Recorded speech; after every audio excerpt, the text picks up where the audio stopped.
How to change age on Brawl Stars. Now before we go directly into the tutorial from this video, you'll have to make sure first that your Brawl Star is updated to the latest version as possible for us to be able to have no any problems in the future.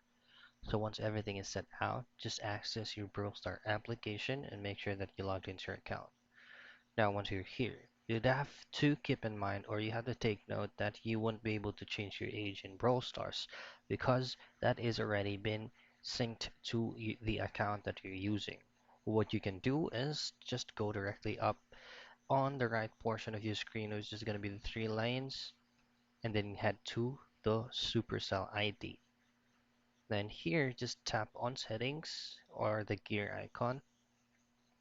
Now what you want to do from here is you can change your player ID, or you can change email, or you can even log your current account, or you can switch to a brand new account.